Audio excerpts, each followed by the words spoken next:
नमस्कार, आदाब, जय भीम, सत श्री अकाल। मैं हूँ माजिद सिद्दीकी और आप देख रहे हैं focus Hindustan news channel.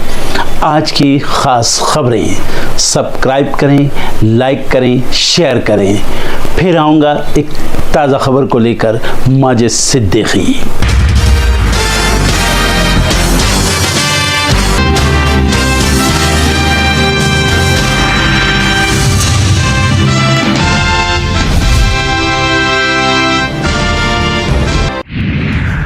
Amit Shah जारी करेंगे बीजेपी का संकल्प पत्र 3। केजरीवाल बोले पुरानी योजनाओं का ऐलान मत करना प्लीज। दिल्ली विधानसभा चुनाव में आज से अमित शाह की एंट्री। पहले दिन 2 रैलियों और 1 रोड शो को करेंगे संबोधित। छत्तीसगढ़ में नगरीय निकाय चुनाव में बीजेपी कांग्रेस के प्रत्याशी आज होंगे तय। शक्ति प्रदर्शन के साथ जमा करेंगे नामांकन। उत्तराखंड निकाय चुनाव को लेकर मतपेटियों में कैद कैंडिडेट्स की किस्मत, आज होगी काउंटिंग। हिंदू सेना के राष्ट्रीय अध्यक्ष विष्णु गुप्ता पर कथित तौर पर फायरिंग। अजमेर दरगाह में मंदिर होने का किया था दावा। महाकुंभ 2025 के बाद प्रयागराज से सीधे अयोध्या पहुंच रही भीड़। राजधानी दिल्ली में गणतंत्र दिवस की तैयारियां तेज। गणतंत्र दिवस को लेकर दिल्ली पुलिस की एडवाइजरी जारी। भारत इंग्लैंड के बीच आज खेला जाएगा दूसरा T20 मैच। चेन्नई के चेपॉक में खेला जाएगा मैच। कठुआ में सेना के कैंप पर फायरिंग। संदिग्ध आतंकियों के तलाश में ऑपरेशन शुरू। 76वें गणतंत्र दिवस से पहले जम्मू कश्मीर में बढ़ी सुरक्षा। पुलिस कर रही है वाहनों की चेकिंग। मुंबई हमले का दोषी तहव्वुर राणा लाया जाएगा भारत। अमेरिकी सुप्रीम कोर्ट ने प्रत्यर्पण को दी मंजूरी। मेक्सिको की खाड़ी अब कहलाएगी गल्फ ऑफ अमेरिका। एक्शन में ट्रंप।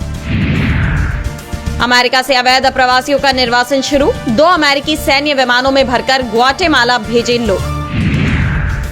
हवा में बुरी तरह हिलने लगा विमान। 6 यात्री घायल। नाइजीरिया में करनी पड़ी आपात लैंडिंग। ट्रंप के तीसरी बार राष्ट्रपति बनने की राह खोलने की कवायद। सदन में प्रस्ताव पेश। अपनी सरकार की आर्थिक उपलब्धियों को गिनाएंगी वित्त मंत्री। आंकड़ों से देंगी विपक्ष के हमलों का जवाब।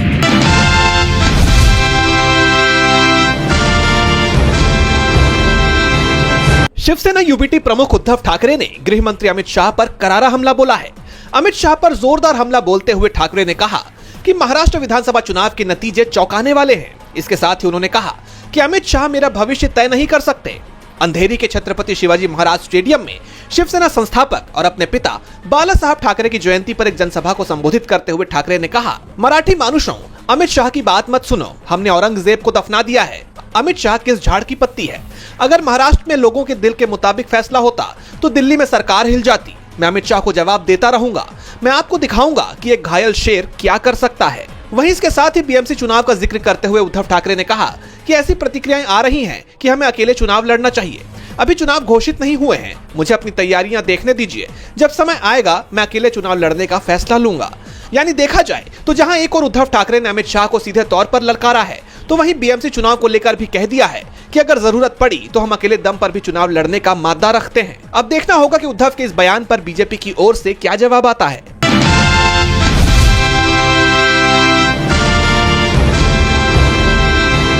महाराष्ट्र को तीसरा डिप्टी सीएम मिलने वाला है। शिवसेना यूबीटी सांसद संजय राउत के इस दावे ने पूरे एनडीए की नींद उड़ा दी है। मीडिया से बात करते हुए राउत ने डिप्टी सीएम एकनाथ शिंदे से जुड़े एक सवाल के जवाब में कहा कि कौन एकनाथ शिंदे? एकनाथ शिंदे का शिवसेना से क्या संबंध? ये लाचार लोग हैं, डरपोक लोग हैं। ये भाग गए ईडी सीबीआई के डर से, लेकिन मोदी और शाह उनको भी नहीं छोड़ेंगे। जल्दी ही महाराष्ट्र को तीसरा डिप्टी सीएम मिलने वाला है। मैं किसी का नाम नहीं लूंगा, आप देखो कि आगे क्या होता है। आपको बता दें कि कुछ दिन पहले ही राउत ने शिवसेना शिंदे गुट में फूट की बात कही थी। उन्होंने कहा था कि उद्योग मंत्री उदय सामंत पार्टी तोड़ सकते हैं क्योंकि उनके पास 20 विधायक हैं। राउत का दावा था कि जब शिंदे सीएम पद न मिलने से नाराज थे, तब सामंत को डिप्टी सीएम बनाने की योजना थी। और अब उनके इस एक और दावे ने एकनाथ शिंदे के साथ ही अजित पवार की टेंशन भी बढ़ा दी है। वहीं गृह मंत्री अमित शाह को लेकर पूर्व मुख्यमंत्री उद्धव ठाकरे ने भी तीखा रुख अपनाया है। उन्होंने चेतावनी भरे स्वर में कहा कि अमित शाह मेरा भविष्य तय नहीं कर सकते। महाराष्ट्र चुनाव के नतीजों को आज भी चौंकाने वाला बताते हुए ठाकरे ने कहा कि मराठी मानुष की बात मत सुनो। हमने औरंगजेब को दफना दिया है। अमित शाह किस झाड़ की पत्ती है? अगर महाराष्ट्र में लोगों के दिल के मुताबिक फैसला होता, दिल्ली में सरकार हिल जाती। मैं अमित शाह को जवाब देता रहूंगा। मैं आपको दिखाऊंगा कि एक घायल शेर क्या कर सकता है। उन्होंने आगे ये भी कहा कि शिवसेना को तोड़ने की साजिश करने वालों को जनता करारा जवाब देगी। महाराष्ट्र में छिड़ी इस जुबानी जंग में फिलहाल एनडीए घिरता दिखाई दे रहा है।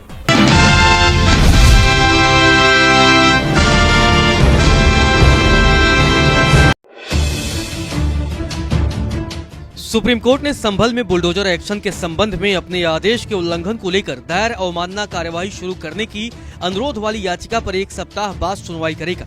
याचिकाकर्ता जस्टिस BR गवई और ऑगस्टीन जॉर्ज मसीह की पीठ के समक्ष सुनवाई के लिए आया था। याचिकाकर्ता मोहम्मद गयूर की ओर से पेश हुए वकील ने सुनवाई के लिए कुछ समय का स्थगन मांगा और कहा कि बहस करने वाले वकील व्यक्तिगत परेशानी में हैं।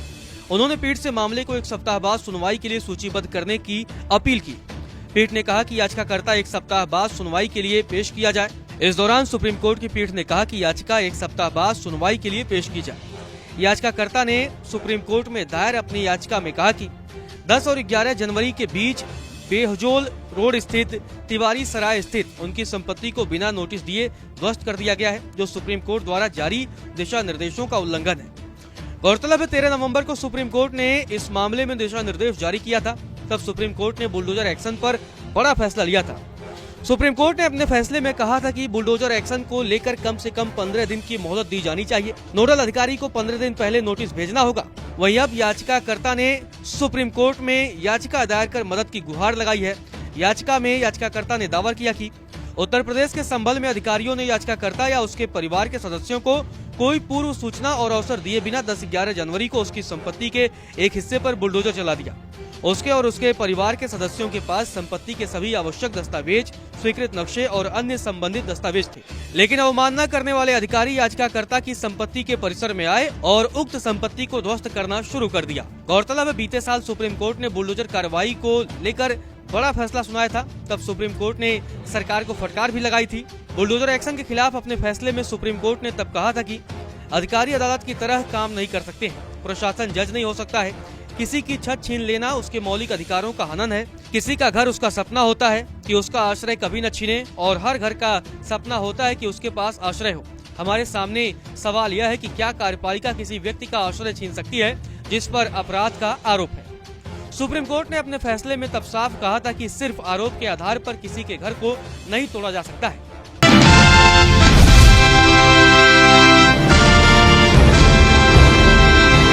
बिहार में पूर्व एमएलए अनंत सिंह और सोनू मोनू गैंग के बीच फायरिंग मामले में अब दोनों की गिरफ्तारी हो गई है। मोकामा में गोलीबारी मामले में पुलिस ने अनंत सिंह पर आर्म्स एक्ट समेत अन्य धाराओं में केस दर्ज किया है। इसमें अनंत सिंह पर पुलिस कर्मियों से धक्का मुक्की करने, अपशब्द बोलने, सरकारी काम में बाधा पहुंचाने जैसे आरोप लगाए गए हैं। पुलिस के पास जो 3 FIR दर्ज हुई है, उसमें से एक मामले में सोनू को आरोपी बनाया गया है। बीते दिन घटना के सामने आने के बाद विपक्ष ने बिहार की एनडीए सरकार की घेराबंदी शुरू कर दी है। नेता विपक्ष तेजस्वी यादव ने बिहार की कानून व्यवस्था पर सवाल उठाए हैं।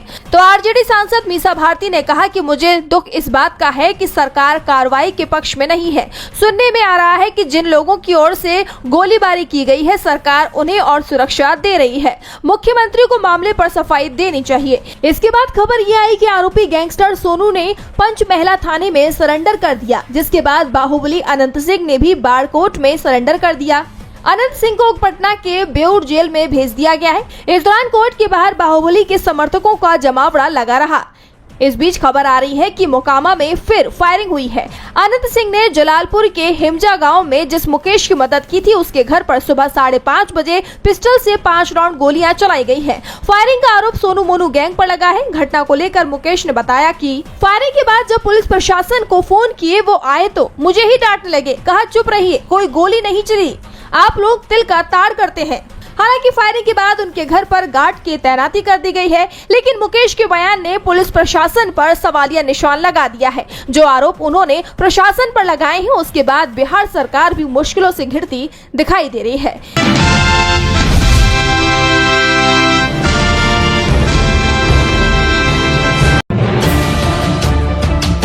दिल्ली विधानसभा चुनाव की तारीख जैसे जैसे नजदीक आ रही है, वैसे वैसे राजनीतिक दलों के बीच आरोप प्रत्यारोप का दौर भी तेजी से जारी हो चुका है। इसी बीच कांग्रेस नेता राहुल गांधी के चुनावी नीति को लेकर सवाल उठ रहे हैं। सवाल इसलिए भी क्योंकि राहुल गांधी के दिल्ली चुनाव में पहली रैली 13 जनवरी को सीलमपुर में हुई और इसके बाद उनका प्लान 20 जनवरी से रैली करने का था, लेकिन उससे पहले ही राहुल गांधी बीमार पड़ गए। अब चुनावी मौसम में मौके पर राहुल गांधी के बीमार होना किसी को रास नहीं आ रहा है। बीजेपी नेता रविशंकर प्रसाद ने राहुल गांधी की रैलियों से दूरी बनाने पर सवाल खड़ा कर दिया। उन्होंने कहा कि कांग्रेस और आम आदमी पार्टी के बीच में अंदर खाने कोई गठजोड़ होने की संभावना है। रविशंकर प्रसाद ने आप नेता अरविंद केजरीवाल के उस बयान का भी जिक्र किया जिसमें उन्होंने राहुल गांधी और कांग्रेस नेताओं के खिलाफ सीधे तौर पर बोलने से बचने की बात कही थी। रविशंकर प्रसाद ने दावा किया कि आम आदमी पार्टी और कांग्रेस मिलकर भारतीय जनता पार्टी को हराना चाहते हैं। क्या कुछ कहा रविशंकर ने, आप भी सुनिए। भाई चुनाव वो चिल्लाएंगे ना, वो किस पर आरोप नहीं लगाते? प्रधानमंत्री पर लगाते हैं, एलजी पर लगाते हैं, विपक्ष पर लगाते हैं, लेकिन राहुल गांधी पर नहीं लगाते। राहुल गांधी ने अभी काफी कुछ बोला उनके बारे में एक दिन, तो उनसे पूछा गया कि मैं राहुल गांधी पर कोई कमेंट नहीं करूंगा। यही कहानी है, अंदर खाने दोनों में पूरी राजनीतिक समझदारी और रिश्तेदारी भी है। दोनों मिलकर बीजेपी को हराना चाहते हैं और इस बार दिल्ली की जनता इन दोनों को हराना चाहती है। जब भी वो उतरेंगे तो राहुल मिस्टर केजरीवाल की आलोचना तो करनी ही पड़ेगी, और करनी पड़ेगी तो खस के बोलना पड़ेगा, तो कस के बोलना पड़ेगा तो बात निकलेगी तो बहुत दूर तक जाएगी। तो एक बात ये भी है, बात मत निकालो, यही है मामला। क्या कांग्रेस पार्टी दिल्ली में गंभीरता से लड़ रही है? क्या नहीं लड़ रही है, यही तो हम कह रहे हैं। तो जनता इस प्रकार की मिली भगत को समझती है और जवाब देगी। ये मैं बहुत भर्त्सना करता हूं, पूर्वांचलियों के बारे में इस तरह की शर्मनाक बेबुनियाद बात बिल्कुल बेकार है, और मैं तो अपील करूंगा कि एक वोट पूर्वांचली नहीं दें इस बार केजरीवाल जी को।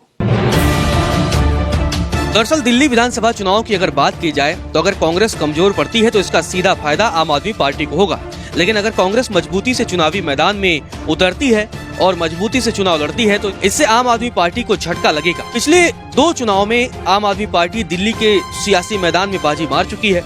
अब सियासी पंडितों का मानना है कि अगर कांग्रेस का प्रदर्शन पिछले 2 चुनाव जितना खराब रहता है तो आम आदमी पार्टी को इसका सीधा फायदा मिलेगा, लेकिन अगर कांग्रेस ने दमदार प्रदर्शन किया तो आम आदमी पार्टी को इसका खामियाजा उठाना पड़ेगा और भारतीय जनता पार्टी को इसका फायदा मिल सकता है। कांग्रेस के लिए यह चुनाव अस्तित्व की लड़ाई से भी कम नहीं है। दिल्ली में लगातार 3 चुनाव कांग्रेस खराब प्रदर्शन करती रही है और पार्टी को न केवल अपनी संगठनात्मक ताकत बढ़ानी होगी बल्कि युवा मतदाताओं का भी भरोसा जीतना होगा।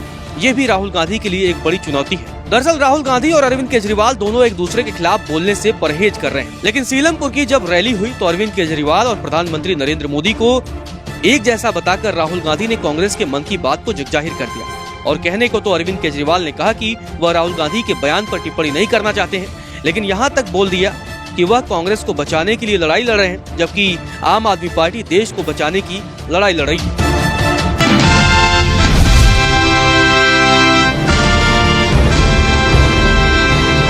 हरियाणा विधानसभा चुनाव के दौरान इस्तेमाल की गई इलेक्ट्रॉनिक वोटिंग मशीनों यानी ईवीएम के वेरिफिकेशन मामले की सुनवाई अब सीजेआई संजीव खन्ना की बेंच करेगी। जस्टिस दीपांकर दत्ता और मनमोहन की पीठ के सामने जब ये केस आया तो उन्होंने कहा कि ये मामला मुख्य न्यायाधीश की पीठ के सामने पेश किया जाए, यानी अब मामले की सुनवाई सीजेआई की पीठ करेगी।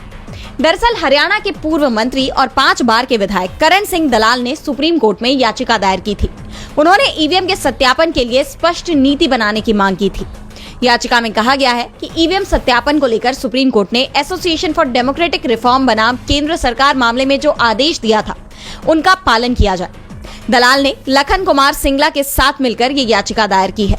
दोनों हालिया विधानसभा चुनाव में अपनी सीट पर दूसरे स्थान पर आए हैं।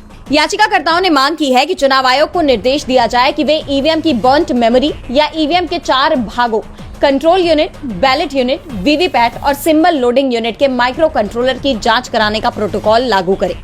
सुप्रीम कोर्ट ने बीते साल एडीआर बनाम केंद्र सरकार मामले में आदेश दिया था कि चुनाव परिणाम घोषित होने के बाद दूसरे या तीसरे स्थान पर रहने वाले उम्मीदवार चुनाव परिणाम घोषित होने के 7 दिनों के अंदर संबंधित जिला निर्वाचन अधिकारी को ईवीएम सत्यापन की मांग का आवेदन दे सकते हैं।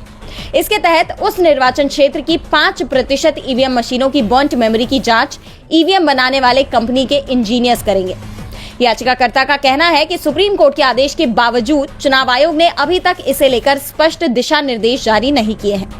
याचिकाकर्ता के मुताबिक चुनाव आयोग के मौजूदा एसओपी के मुताबिक ईवीएम की बेसिक जांच और मॉक पोल्स के ही निर्देश है, जबकि बर्न्ट मेमोरी की जांच को लेकर कोई निर्देश नहीं है। साथ ही वीवीपैट पर्ची की जांच में भी ईवीएम बनाने वाले इंजीनियर्स की बहुत कम संलिप्तता है। दलाल और सिंगला ने कहा है कि वे चुनाव नतीजों को चुनौती नहीं दे रहे हैं, बल्कि सिर्फ ईवीएम सत्यापन की प्रक्रिया को मजबूत करना चाहते हैं।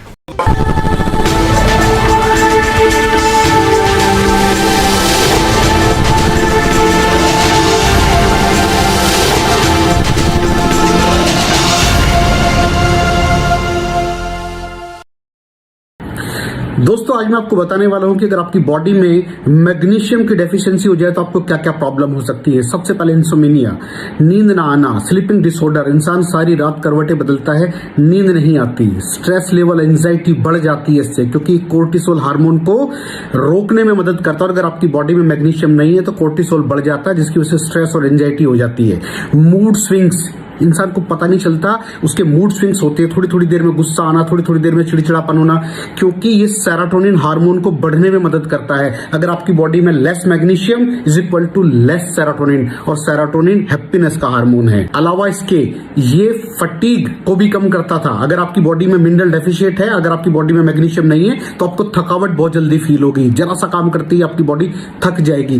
पुअर डाइजेस्टिव सिस्टम, ये डाइजेस्टिव सिस्टम को भी मैनेज करने में बड़ा शानदार रोल प्ले करता है, और अगर इसकी डेफिशिएंसी है तो कॉन्स्टिपेशन, डायरिया जैसी प्रॉब्लम हो जाती है। माइग्रेन, बहुत खतरनाक प्रॉब्लम है माइग्रेन। अगर डेफिशिएट है आपकी बॉडी मैग्नीशियम से तो आपको माइग्रेन की प्रॉब्लम भी हो सकती है।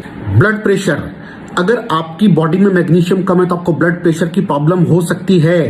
इरेगुलर हार्टबीट, ये हार्टबीट का बढ़ जाना, कम हो जाना, बढ़ जाना, कम हो जाना, मैग्नीशियम डेफिशिएट होने की निशानी है। ऑस्टियोपोरोसिस, बोन हेल्थ वीक हो जाती है, क्योंकि आपकी बॉडी का 60% जो मैग्नीशियम है वो आपकी बोन्स के अंदर होता है। अगर आप बाहर से मैग्नीशियम नहीं ले रहे हैं तो आपकी बॉडी जो है वो हड्डियों में से लेना शुरू कर देती है, जिसकी वजह से ऑस्टियोपोरोसिस की प्रॉब्लम भी हो सकती है, आपकी हड्डियां कमजोर हो जाती हैं। और मसल क्रैम्पिंग, मसल क्रैम्प, नस पे नस का चढ़ जाना, मसल्स पे अकड़ जाना, बिल्कुल चलना मुश्किल हो जाता है। तो मसल क्रैम्पिंग भी तभी होती है जब आपकी बॉडी में मैग्नीशियम की डेफिशिएंसी हो। और दोस्त, हमारे यहाँ 90% से ज्यादा लोग मैग्नीशियम डेफिशिएंसी के शिकार हैं। कहां से मिलेगा मैग्नीशियम, कितनी मात्रा में लें, किस क्वालिटी का लें? तो उसका जवाब है वेस्टीज प्राइम सीएमडी।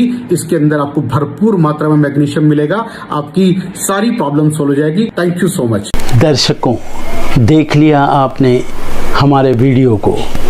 हमें खुशी होगी कि आपने हमारे न्यूज़ को लाइक किया और दूसरों को शेयर किया। अगर अभी तक हमारे चैनल फोकस हिंदुस्तान को सब्सक्राइब नहीं किया है तो तुरंत सब्सक्राइब करें, कमेंट करें और बेल आइकॉन को प्रेस करें। हम हाजिर हैं खबर के लिए।